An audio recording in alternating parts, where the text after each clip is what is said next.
Hello दोस्तों, स्वागत है आपका फास्ट एकेडमी के ऑनलाइन प्लेटफॉर्म पर। जैसा कि हमारी श्रृंखला चली आ रही है 1000 क्वेश्चन एमपीपीएससी पार। तो उस श्रृंखला में हमने यूनिट 1 के 100 महत्वपूर्ण प्रश्नों पर चर्चा की हुई है और आपको एक डायरेक्शन दी है कि कैसे प्रश्न करने हैं, आपको किस तरीके के प्रश्न आ सकते हैं और कैसे कैसे फैक्ट होते हैं। और आज हमारी श्रृंखला की दूसरी यूनिट यानी मध्य प्रदेश के इतिहास से संबंधित 100 प्रश्नों को बारे में आपको बताया जाएगा। तो आज के इस लेक्चर में हम आपको महत्वपूर्ण 25 प्रश्न सॉल्व करवाएंगे और हमारी श्रृंखला के पुराने वीडियो को देखने के लिए आप हमारी प्लेलिस्ट में जा सकते हैं, जहां पर आपको हिस्ट्री के 100 महत्वपूर्ण प्रश्न उपलब्ध होंगे। तो शुरू करते हैं आज के प्रथम प्रश्न से। पहला प्रश्न है आज का कि मध्य प्रदेश के किस स्थल का संबंध ताम्रपाषाण काल से नहीं है, यानी chalcolithic age, copper stone age, ताम्रपाषाण एज, चालकोलिथिक एज, कुछ ही बोल सकते हैं। तो चालकोलिथिक एज आपको मैंने बताया था हिस्ट्री के लेक्चर में, इसका टाइम पीरियड बताया था मैंने आपको कि इसका टाइम क्या था। वो आप कमेंट बॉक्स पे लिखेंगे कि ये कब से कब तक थी। टाइम पीरियड हमने इसका बताया था, वह आप कमेंट बॉक्स में लिखेंगे। पहला ऑप्शन है डांगवाला। डांगवाला कहाँ पर है? डांगवाला उज्जैन में है, डांगवाला उज्जैन। दूसरा ऑप्शन है खेड़ीनामा। खेड़ीनामा कहाँ पर है? खेड़ीनामा नर्मदापुरम में है। कसरावत खरगोन,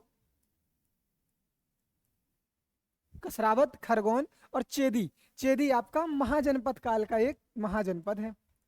चेदी की कैपिटल क्या थी?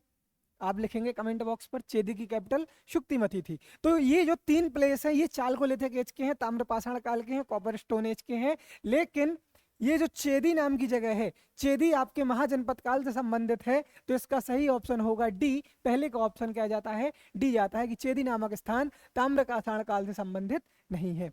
चलते हैं अगले प्रश्न की ओर। अगला प्रश्न है मांधाता नगरी। मांधाता नगरी क्या? मांधाता नगरी यानी ओंकारेश्वर। ओंकारेश्वर कहाँ पर है? मानधाता नगरी ओंकारेश्वर, ओंकारेश्वर, अमलेश्वर, ममलेश्वर ज्योतिर्लिंग, इसका नाम क्या, कहाँ पर है, ये किस जिले में है? खंडवा जिले में है। खंडवा जिला यानी पूर्वी निमाड़।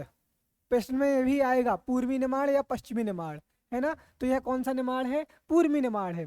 तो मानधाता नगरी की स्थापना किसने किसने की थी? पुरुतकुश ने की थी? नहीं।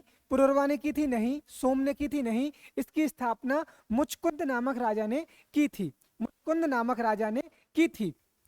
जो मुचकुंद था वह मानधाता का पुत्र था, राजा मानधाता, जो इक्ष्वाकु वंश के राजा थे। कौन से वंश के राजा थे? इक्ष्वाकु वंश। ये वही इक्ष्वाकु वंश है जिसमें आगे जाकर श्री राम पैदा होंगे। ये वही इक्ष्वाकु वंश है ना? तो मुचकुंद मानधाता अपने पिताजी के नाम पर मानधाता की नगरी की स्थापना कराता है, मानधाता का पुत्र है। जबकि ये पुरुरवा सोम का पुत्र है। ये राजा सोम कौन है? ये राजा सोम ये है कि यह एल साम्राज्य की स्थापना कराएगा। एल साम्राज्य संबंधित है और इसका बुंदेलखंड में था।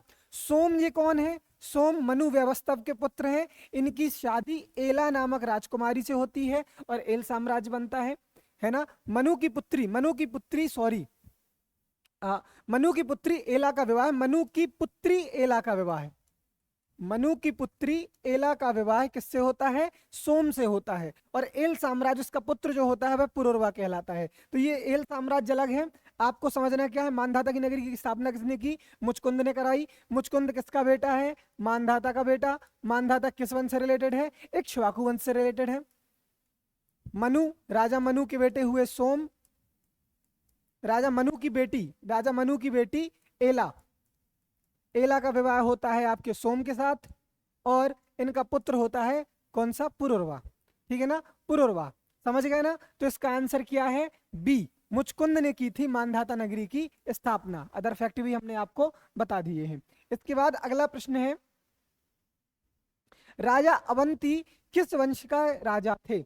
राजा अवंती, राजा अवंती आप समझते हो उज्जैन के आसपास। राजा अवंती किस वंश के राजा थे? तो राजा अवंती के बारे में हम देखें तो क्या ये नागवंश के थे? क्या वो इक्ष्वाकु थे? शुंग थे? देखो शुंग तो नहीं थे, नाग भी नहीं थे। कंफ्यूजन होगा आपको है या इक्ष्वाकु पे। तो इसका सही आंसर है ऑप्शन बी। राजा अवंती है वंश के राजा थे और इन्हीं के नाम पर उज्जैन का नाम क्या पड़ा था? उज्जैन का नाम अवंती पड़ा था। है वंश के एक प्रतापी राजा थे सहस्त्रबाहु अर्जुन। सहस्त्रबाहु कार्तिवी इनकी हजारों बाहों बोली जाती है, वो उनके बारे में आपको बताना है कि वह कौन थे, उसके बारे में फैक्ट देख लेना है। इसके बाद निम्नलिखित में से किन शासकों ने पांडवों की ओर से महाभारत में युद्ध में भाग लिया था। अब देखिए पांडवों के जो कौन सा युद्ध हुआ था, महाभारत का युद्ध हुआ था। महाभारत का जो युद्ध हुआ था उसमें जो मोटा मोटा हिसाब हमने समझा है, तो उसमें जो कुरु वंश के थे पांडव, और उनकी तरफ से कुरु सेना, पांडवों की सेना और कौरवों की सेना में युद्ध हुआ था। तो भारत के जितने भी छोटे छोटे राज्य थे उन्होंने या तो पांडवों का सपोर्ट किया या तो कौरवों का सपोर्ट किया। तो मध्य प्रदेश में उस समय जो छोटे छोटे राज्य थे, जो वर्तमान मध्य प्रदेश है, उसमें जो छोटे छोटे राज्य थे उसमें से किन्ने किस तरफ भाग लिया था वह समझना है। तो जो पांडवों की ओर से पार्टिसिपेट कर रहे थे, जो पांडवों की ओर से पार्टिसिपेट कर रहे थे वह मुख्यतः ऊपरी क्षेत्र वाले कर रहे थे, मतलब जो आपका नर्मदा बेतवा के ऊपर है, जैसे दशार्ण, दसार्ण, वत्स, काशी, है ना, दसार्ण, वत्स, काशी, चेदी और मत्स्य, इन जनपदों ने किसका सपोर्ट किया, पांडवों का किया। जबकि जो दक्षिणी भाग के थे, नीचे की ओर थे, कौरव, कौरव की साइड से युद्ध में पार्टिसिपेट कर रहे हैं आपके महेशमती, अवंती और विदर्भ, जो नीचे के राज्य हैं, है ना, ये आपके कौरवों का सपोर्ट कर रहे हैं। तो दिमाग में फंसा लो कि जो मध्य प्रदेश की ऊपरी साइड के जितने भी जनपद हैं वो पांडवों की साइड थे, नीचे की साइड की जो भी जनपद थे वह कौरवों की साइड थे। अब ऑप्शन है क्या कि पांडवों की ओर से महाभारत में भाग किसने लिया था, महेशमती ने, नहीं, ये कौरवों की साइड थे। अवंती ने, नहीं, कौरवों की साइड थे। विदर्भ, नहीं। तो इसका आंसर क्या है, डी, दशार्ण। तो फोर्थ का आंसर क्या है, डी, दशार्ण ने पांडवों की तरफ से भाग लिया था। और पांडवों की तरफ से भाग लेने वाले दसार्ण, वत्स, काशी, चेदी, मत्स्य इत्यादि महाजनपद थे। चलते हैं अगले प्रश्न की ओर। अगला प्रश्न देखते हैं। अगला प्रश्न कहता है कि अगला प्रश्न कहता है कि हेनसांग ने उज्जैन का उल्लेख किस नाम से किया है। हेनसांग ने उज्जैन का उल्लेख किस नाम से किया है। देखिए उज्जैन के नाम अधिकांशता है, जो 3 नाम है वो तो है ही। अच्युतगामी एक नाम है, उशेना है, अब छिप्रा है, काकनाबाद है। देखो काकनाबाद तो हो नहीं सकता, यह सांची का नाम है। यह किसका नाम है, सांची का नाम है। काकनाबाद जो नाम है वह सांची का है। उशेना, उशेना जो है वह ह्वेनसांग, ह्वेनसांग का ग्रंथ क्या था, सीयू की। कौन सा ग्रंथ था, सीयू की। ह्वेनसांग किसके काल में आया था, हर्ष के काल में। कौन सा यात्री था यह, चीनी यात्री था। महायान शाखा से रिलेटेड था, नालंदा में पढ़ने आया था। ठीक है ना। तो उशैना, ऑप्शन बी इसका आंसर है। अच्युतगामी जो नाम है वह दीपवंश में लिखा है। दीपवंश और महावंश यह आपके दीपवंश और महावंश बौद्ध धर्म के प्रमुख ग्रंथ हैं। ठीक है ना। चलते हैं अगले प्रश्न की ओर। 5वें का बी है। ठीक है ना। अगले प्रश्न देखते हैं। महाकवि कालिदास के नाटक मालविकाग्निमित्रम में अग्निमित्र शासक का संबंध किस वंश से है। मैंने आपको बताया था कि मालविका अग्निमित्र, मालविका और अग्निमित्र के प्रेम प्रसंग से संबंधित एक ग्रंथ है, जिसमें मालविका आपके यज्ञसेन के रिश्तेदार रहती हैं, यज्ञसेन विदर्भ के आसपास। ठीक है। मालविका और अग्निमित्र, तो ये जब उस अभियान में जाते हैं तो उनको इनसे प्रेम हो जाता है, और उस प्रेम की कहानी को बड़े नाटकीय ढंग से प्रस्तुत किया है महाकवि कालिदास ने संस्कृत भाषा में। ठीक है ना। तो जो अग्निमित्र रहते हैं ये पुष्यमित्र शुंग के पुत्र रहते हैं। पुष्यमित्र कौन सा, शुंग। तो इसका किस वंश से संबंध होगा, शुंग वंश, नागवंश, कण्वंश, वाकाटक वंश। तो ऑप्शन ए, 6वें का ऑप्शन क्या है, ए, शुंग वंश के साथ संबंधित है। चलते हैं अगले प्रश्न की ओर। 7वां क्वेश्चन देखिए। 7वां क्वेश्चन है, खजुराहो में विश्वनाथ, बैजनाथ, पार्श्वनाथ इत्यादि मंदिरों का निर्माण किसने करवाया था। देखिए खजुराहो मध्य प्रदेश के छतरपुर जिले में स्थित है। कर्नल बाइट के द्वारा इनके मंदिरों की खोज की गई थी। नागर शैली में बने हुए मंदिर हैं। वहाँ जैन धर्म के, शैव धर्म के, वैष्णव धर्म के, तीनों धर्मों के मंदिर मिल जाते हैं। तो आपको पता करना है किस मंदिर का निर्माण किसने करवाया था। खजुराहो में जो विश्वनाथ, बैजनाथ, पार्श्वनाथ मंदिरों का निर्माण किसने करवाया था। तो ऑप्शन पहला यशोवर्मन, नहीं, यशोवर्मन ने चतुर्भुज मंदिर और लक्ष्मण मंदिर इनका निर्माण कराया था। चतुर्भुज मंदिर और लक्ष्मण मंदिर इनका निर्माण कराया था। राजा धंगदेव, हाँ ऑप्शन बी सही है। धंगदेव ने जितने भी नाथ वाले मंदिर है ना, विश्वनाथ, बैजनाथ और पार्श्वनाथ, इन सब का मंदिर राजा धंग ने करवाया था। 100 वर्ष की उम्र में जल समाधि ली है बनारस राजा ढंग ने। इसके बाद गंडदेव, गंडदेव नहीं, गंडदेव ने दूसरे मंदिर का निर्माण कराया है। गंडदेव ने चित्रगुप्त मंदिर और जगदम्बा मंदिर, इन 2 मंदिरों का निर्माण कराया है, ठीक है ना। और विद्याधर, विद्याधर ने फेमस कनरिया महादेव मंदिर का निर्माण कराया है। एक और मंदिर है मतंगेश्वर महादेव वर्मन, मतंगेश्वर महादेव मंदिर, उसका निर्माण करवाया है आपके हर्षवर्मन ने, है ना। और उस मंदिर के बारे में बोला जाता है कि वहां पर भटकत मणि नाम की एक मणि छुपी हुई है शिवलिंग के नीचे, ठीक है। और कनरिया महादेव मंदिर ये पंचायतन शैली में बना हुआ है, पंचायतन नागर शैली में, ठीक है ना। तो इसका आंसर क्या है? बी। 7th का आंसर क्या है? बी। विश्वनाथ बैजनाथ पार्श्वनाथ मंदिरों का निर्माण राजा धंग ने करवाया था, धंगदेव ने करवाया था। अगला प्रश्न देखिए, अलाउद्दीन खिलजी ने जब मालवा पर आक्रमण किया तब वहां पर उनका शासक कौन था? अलाउद्दीन खिलजी ने जब मालवा पर अटैक किया, देखिए अलाउद्दीन खिलजी अपने चाचा और ससुर जलालुद्दीन खिलजी को मारकर सिंहासन पर बैठा, और उसने सिकंदर सानी कहता था अपने आप को, तो उसने पूरे भारत पर अपने सेनापति की मदद से अटैक किए थे, है ना। लेकिन यहाँ मालवा अभियान में उसका सेनापति अलग था, है ना। तो कीरत सिंह था? नहीं, कीरत सिंह तो चंदेल है। हम्मीरदेव था? नहीं, हम्मीरदेव नहीं था। यशोवर्मन था? नहीं, यशोवर्मन नहीं था। उस समय मालवा पर जाकर आक्रमण किया था, उस समय यहाँ पर परमार वंशी मेहलक देव का शासन था। कब किया था ये? 1305, 1305 में किया था। और दिल्ली से इसका सेनापति था उस समय आइन उल मुल्क। कौन सा? अनाइल मुल्क या आइनुल मुल्क, अनाइल मुल्क, ये भी थे। इस सेनापति ने 1305 में मेहलक देव पर अटैक किया और मालवा को मुगल दिल्ली सल्तनत में मिला लिया। अगला प्रश्न है, नागवंश का संबंध मध्य प्रदेश के किस क्षेत्र से है? देखिए नागवंश, भवनाग संस्थापक हैं, भवनाग कहीं वृषनाग, ऐसे नाम मिलते हैं, भवनाग या वृषनाग, जो भी आपको सही लगे, जो भी आपको ऑप्शन में दिख जाए। इनने स्थापना करवाई है। नागवंश अपने कंधे पर शिव जी का शिवलिंग धारण करते हैं, भार शिव कहलाते हैं ये। नागवंशी लोग क्या कहलाते हैं? भार शिव कहलाते हैं। नागवंश का संबंध मध्य प्रदेश के किस क्षेत्र से है? विदिशा, खानदेश, महाकौशल, मंदसौर। तो यहाँ पर जो जब से ही उनकी स्थापना हो रही है, जब स्टार्टिंग का फेज था, तो वह उन्होंने विदिशा के आसपास अपना क्षेत्र बनाया था। इसका ऑप्शन ए सही है, 9th का ए सही है। लेकिन बाद में इन्होंने अपना साम्राज्य ग्वालियर और मथुरा क्षेत्र में फैला लिया था। प्रारंभ में विदिशा से प्रारंभ किया था, उसके बाद इनका साम्राज्य कहाँ फैला था? ग्वालियर और मथुरा क्षेत्र में फैलता था।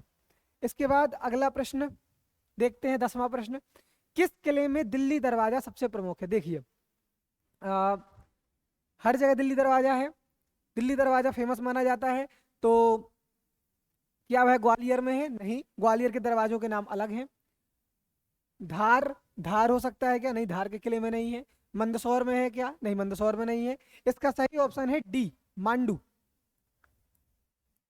मांडू जैसे ही आप प्रवेश करते हैं तो मांडू के नॉर्थ में एक दरवाजा बना हुआ है जिसका नाम है दिल्ली दरवाजा, मतलब यहां से आप दिल्ली की ओर जा सकते हैं, ठीक है ना। दिल्ली दरवाजा कहां पर है? मांडू में स्थित है। तो इसका ऑप्शन क्या है 10वें का? डी। ग्वालियर के किले में भी 4-5 दरवाजे हैं, उन दरवाजों के नाम आप कमेंट बॉक्स पे लिखेंगे, वो भी महत्वपूर्ण है।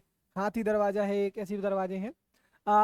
11th का क्वेश्चन है कि असत्य कथन पहचानने हैं, असत्य कथन पहचानने हैं कि जो गलत है। पहला है होशंग शाह का मकबरा महमूद शाह खिलजी ने बनवाया था। सही बात, बनवाया था। क्यों बनवाया था? क्योंकि होशंग शाह के उत्तराधिकारी को मारकर महमूद खिलजी बने थे, महमूद खिलजी राजगद्दी पर बैठे थे, तो जनता में विद्रोह ना हो इसलिए उनके प्रति इन्होंने आपका होशंग शाह का किला बनवा दिया। ये सही बात है। जो गोविंदगढ़ का किला है, क्या यह भाव सिंह ने बनवाया था? नहीं, यह भाव सिंह ने नहीं बनवाया, यह रघुराज सिंह ने बनवाया है। किसने बनवाया है? रघुराज सिंह ने। आपका जहाज महल गयासुद्दीन खिलजी ने बनवाया? हाँ बिल्कुल बनवाया। अशरफी महल महमूद खिलजी ने बनवाया? हाँ बिल्कुल बनवाया, ये इनने बनवाया है। जो आपकी होशंग शाह का मकबरा है, ये वही प्रथम संगमरमर की इमारत है, ताजमहल जैसा लगता है। प्रथम संगमरमर की इमारत, ताजमहल की प्रेरणा यहीं से ली गई है। ठीक है ना। तो ये आपका हुसैन शाह के मकबरा है और इसको महमूद खिलजी ने ही बनवाया है। गोविंदगढ़ का किला भाव सिंह ने नहीं, यह बनवाया है रघुराज सिंह ने। तो 11th का आंसर क्या हो जाता है? बी। ठीक, अगला क्वेश्चन देखते हैं 12th। अगला क्वेश्चन है निम्नलिखित में से किसका संबंध झंडा सत्याग्रह से है? ये देखिए, ये बहुत ही प्रसिद्ध क्वेश्चन है, ये आपके आ सकता है पेपर में, ये आपके पेपर में बहुत ही महत्वपूर्ण आ सकता है पेपर में, इसको ध्यान से देखना, बहुत ही ट्रिकी क्वेश्चन है। देखिए झंडा सत्याग्रह कब हुआ था? झंडा सत्याग्रह कब हुआ था? 1900 कब हुआ था? 1920 21 के बाद हुआ था। झंडा 1923 1923 में झंडा सत्याग्रह हुआ है। तो इसमें जो प्रमुख नेता थे वह कौन थे? क्या वह सेठ गोविंददास और पंडित द्वारका प्रसाद मिश्र थे? नहीं, ये लोग सविनय अवज्ञा आंदोलन से संबंधित थे।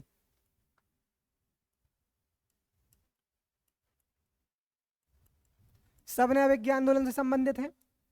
माखनलाल चतुर्वेदी थे क्या? नहीं, ये आपके असहयोग आंदोलन से संबंधित है।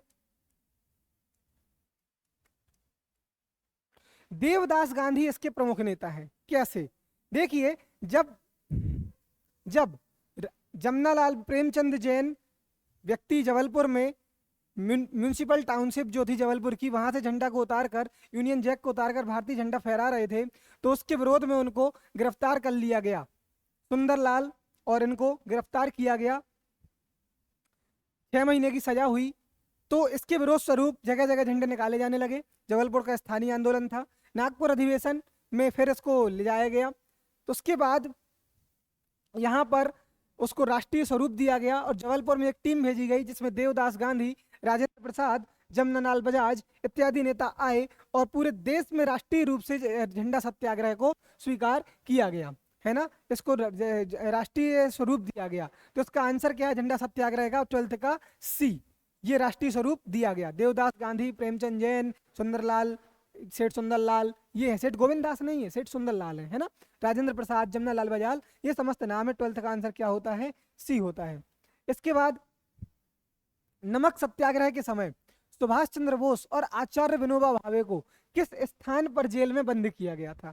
देखिए, ये बहुत ही इंपॉर्टेंट जेल रही है अंग्रेजों के समय। क्या वह जबलपुर की जेल थी? नहीं, जबलपुर की जेल नहीं थी।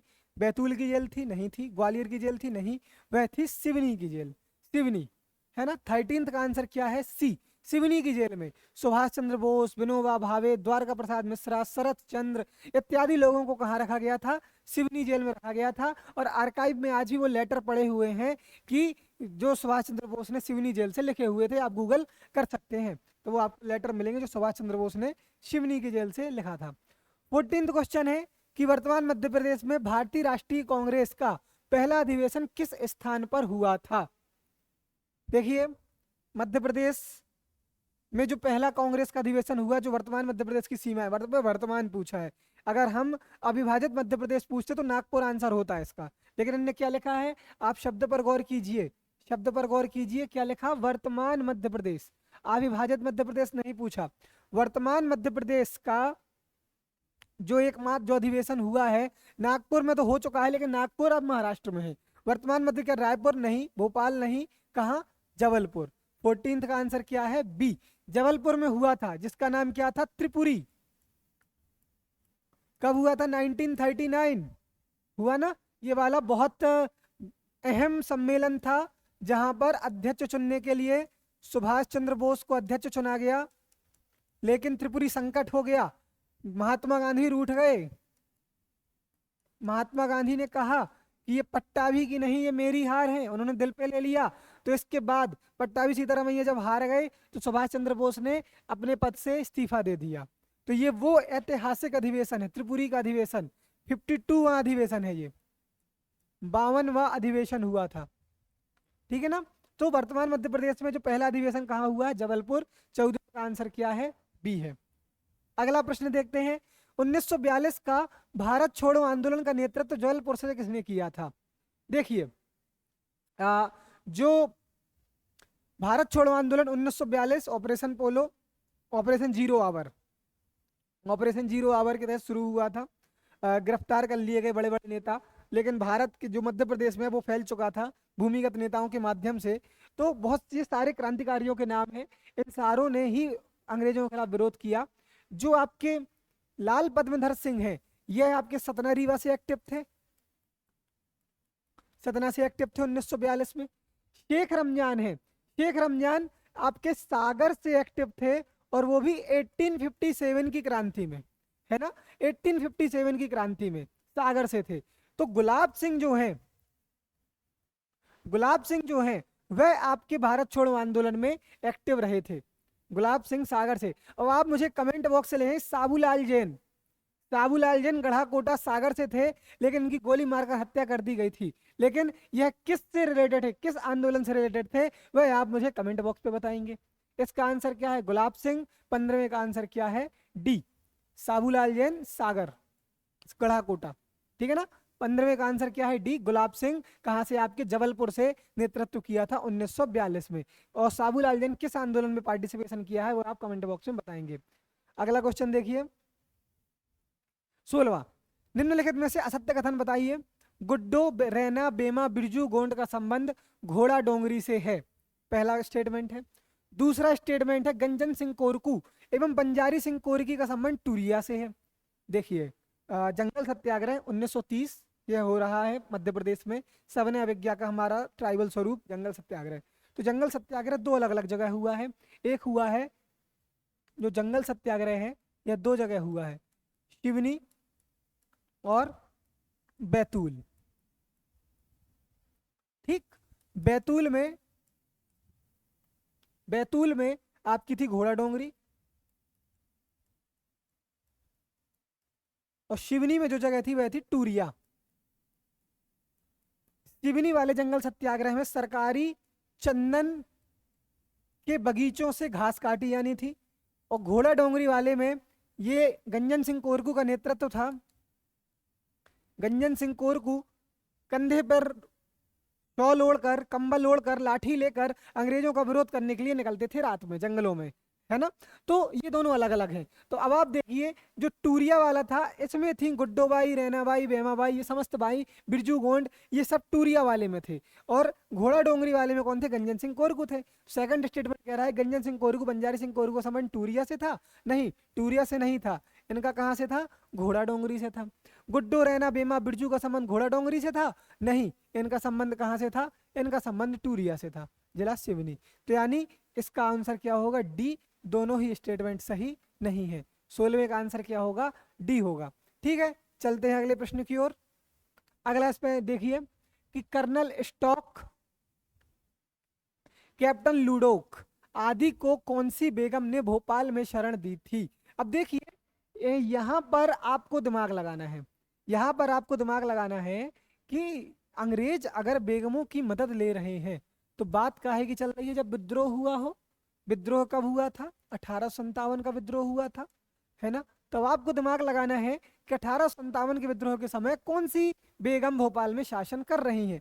क्या वह काय खुसरो बेगम थी, बिल्कुल नहीं। कुदसिया बेगम थी, नहीं। शाहजहां बेगम थी, नहीं। इसका सही आंसर है सिकंदर जहां बेगम। 17वें का आंसर क्या होगा, ए, सिकंदर जहां बेगम उस समय एक्टिवेट है, और इन बेगम ने इन अंग्रेज अधिकारियों को, कर्नल स्टॉक और कैप्टन लूडोक को शरण दी थी, ठीक है ना। अगला क्वेश्चन देखिए 1857 की क्रांति का मंडला से नेतृत्व किसने किया था। मंडला से नेतृत्व किसने किया था, डिल्लन शाह ने किया था, नहीं। रघुराज शाह ने किया था, नहीं। डिल्लन शाह सुहागपुर। रघुराज सिंह आपके राजा हैं, रघुराज सिंह राजा हैं बघेलखंड रियासत के। श्री बहादुर हो सकता है, राजा ठाकुर प्रसाद, सरजू ठाकुर प्रसाद है ये,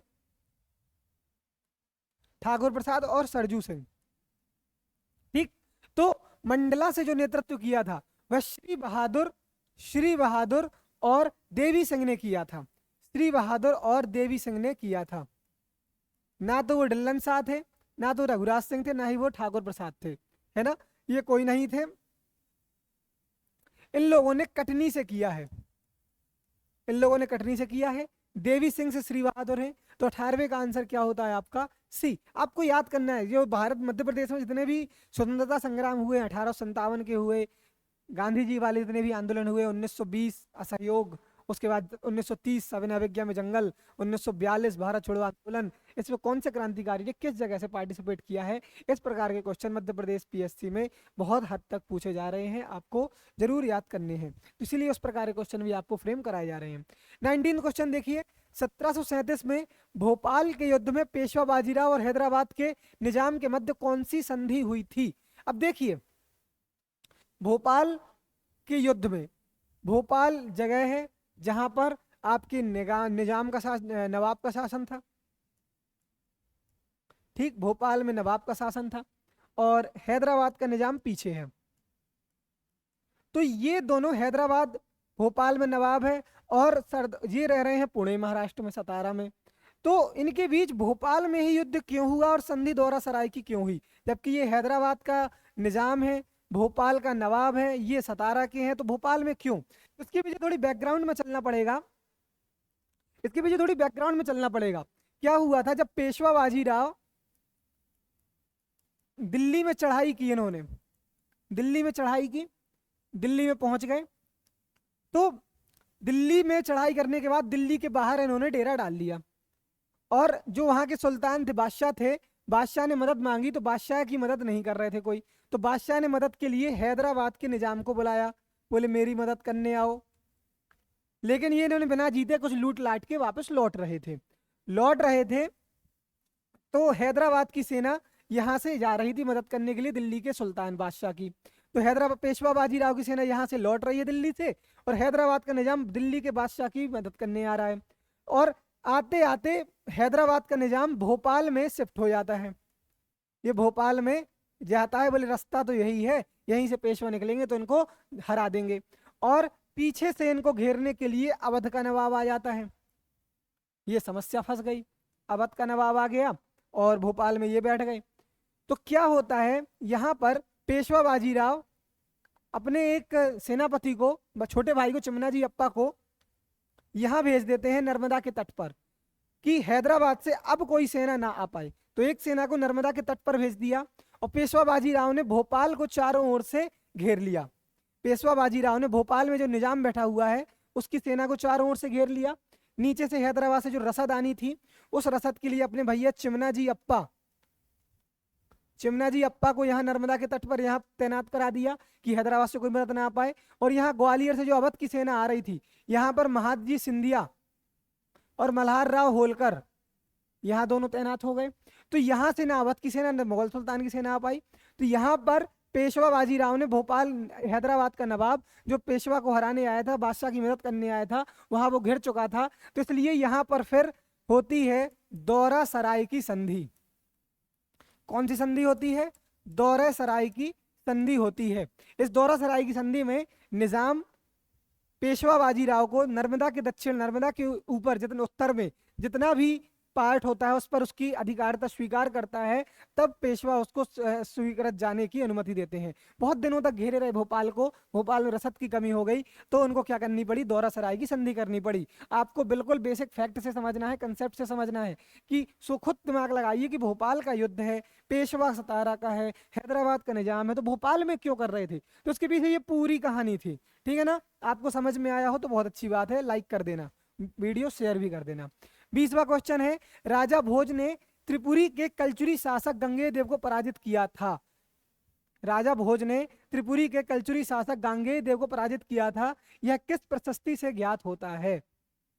देखिए, राजा भोज के बारे में बोला जाता है, कहाँ राजा भोज और कहाँ गंगू तेली, यानी उसने तैलप वंश को हराया था और गांगेय को, तैलप द्वितीय को हराया था और गांगेय को पराजित किया था। तो ये कहावत चलती है, कहाँ राजा भोज कहाँ गंगू तेली।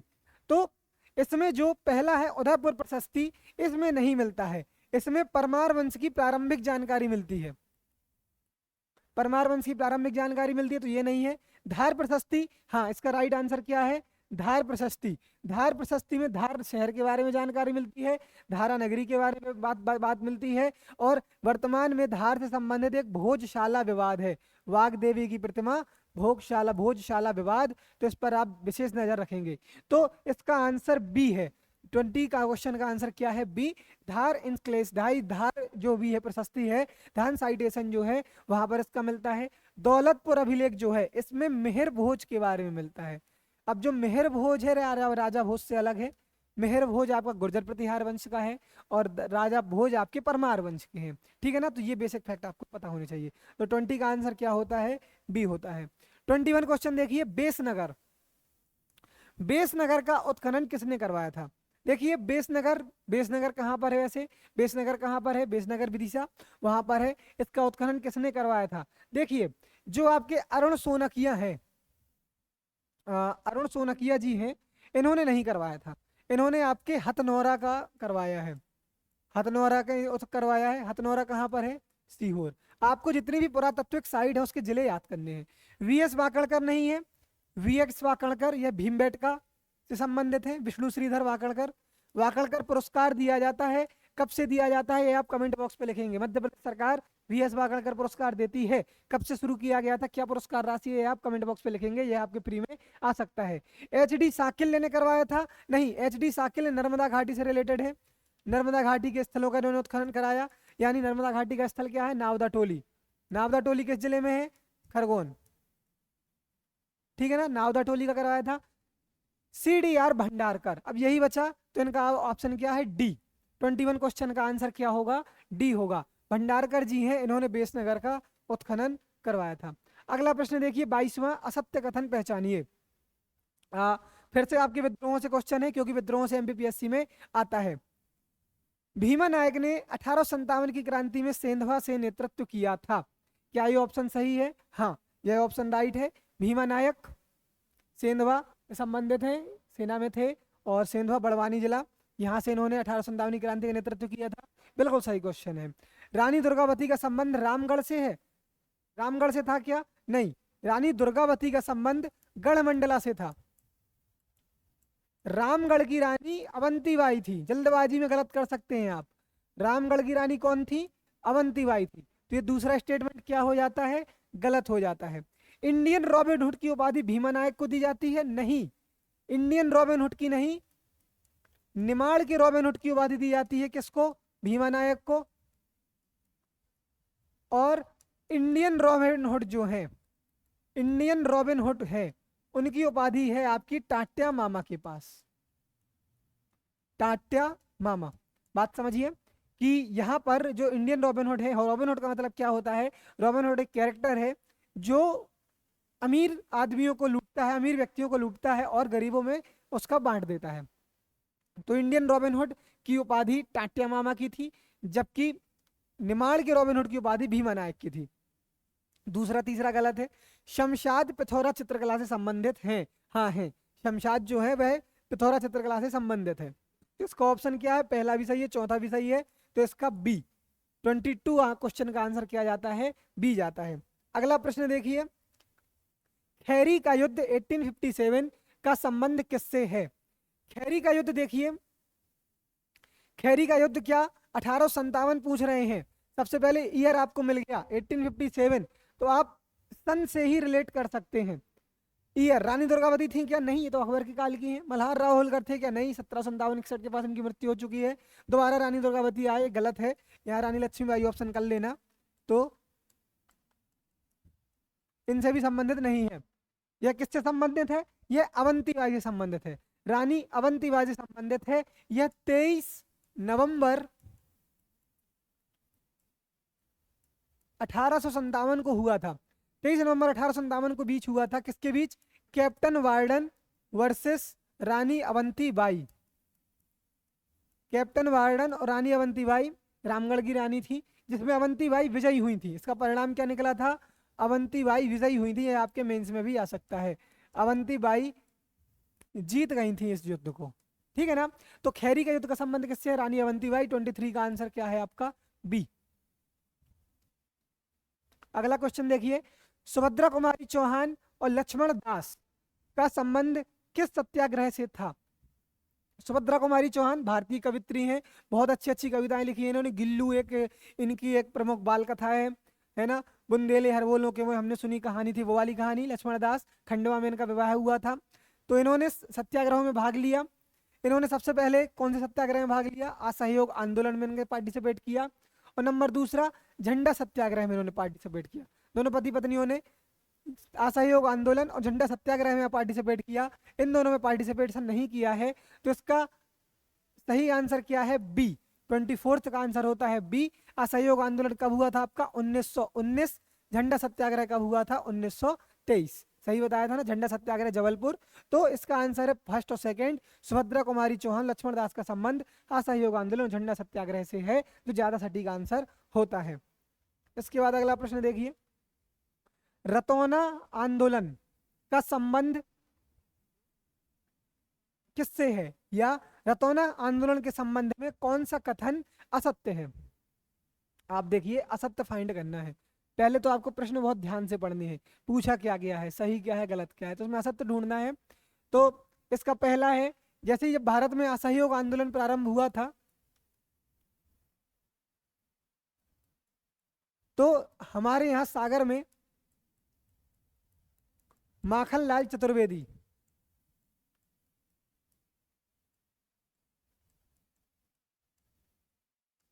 है ना, माखनलाल चतुर्वेदी, माखनलाल चतुर्वेदी के नेतृत्व में सागर में इसका प्रारंभ हुआ था। जो सही था, माखनलाल चतुर्वेदी, अब्दुल गनी, ये भी बिल्कुल सही है।